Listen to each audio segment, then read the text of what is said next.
مجھے کہتے ہیں تو میں ابھی آپ کو دے دیتا ہوں. دراصل وہ جس کلپ کو بولتے ہیں پڑھتے ہیں نا وہ کلپ کہیں اور سے آتا ہے، اور جو خان صاحب کلپ بیچتے ہیں اس پہ وہ غور نہیں کرتے. یہ اتنے لائق ہیں کہ ان کے ہوتے ہوئے کسی نالائق کی ضرورت نہیں. رانا صاحب ابھی پچھلے دنوں ہی عمران خان صاحب نے وائس آف امریکہ کو ایک انٹرویو دیا، اور اس میں جو ایک ان کی سٹیٹمنٹ ہے، اس وقت نون لیگ اور نون لیگ کے جو حامی جتنے بھی اس ٹائم اینکر حضرات ہیں وہ اسے بڑا اچھال رہے ہیں کہ رجیم چینج کے پیچھے اصل میں امریکہ نہیں جنرل باجوہ تھا. وہ اسے یو ٹرن کی طرف دیکھ رہے ہیں، آپ کیسے دیکھ رہے ہیں؟ اچھا، ایک نا کوشش کریں کہ ان کو وہ انگلش جو ہے نا وہ کسی اچھے ٹیچر سے پڑھنے کے لیے، یا وہ انہیں بتائیں کہ ذرا اس انگلش کو نا جو انگریزی میں انہوں نے بھیجا وائس آف امریکہ کو، مجھے کہتے ہیں تو میں ابھی آپ کو دے دیتا ہوں وہ کلپ، آپ بھی سن لیں.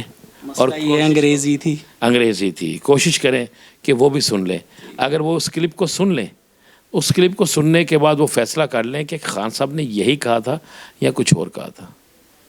یہ بڑا مسئلہ ہے نا کہ دراصل وہ جس کلپ کو بولتے ہیں پڑھتے ہیں نا وہ کلپ کہیں اور سے آتا ہے، اور جو خان صاحب کلپ بیچتے ہیں اس پہ وہ غور نہیں کرتے.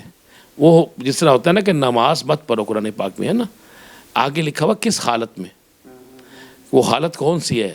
ناپاکی کی حالت میں. تو ہم نشے کی حالت میں، نشے میں ناپاکی ہوگی نا، تو ہم کیا کریں گے؟ ہم کرتے ہیں کہ نماز مت پڑھو جی، یہ آ گیا آگے نہیں دیکھنا ہم نے کیا ہے. تو مجھے بھی، میں نے جب خان صاحب کا وہ کلپ دیکھا تو مزے والی بات ہے، میں پروگرام کر رہا تھا اپنا ٹاک شو ٹی وی پہ، تو میرے ساتھ میرے کو اینکر نے مجھے کہا جی وہ دیکھیں کہہ دیا.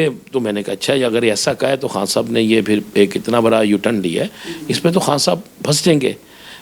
وہ پروگرام کو دیکھ رہا تھا تو اس پروگرام کے فوری بعد مجھے خان صاحب کی طرف سے ہی وہ انٹرویو کا وہ ایک پورا حصہ مجھے آیا، اور وائس آف امریکہ پہ جو انہوں نے دیا تھا، جب میں نے وہ سنا، اور پھر چونکہ میری انگلش بھی بڑی کمزور ہے، پھر میں نے کہا اچھے انگلش والے سے کہا یار آپ بھی شاید دیکھ لو مجھ سے غلطی نہ ہو جائے.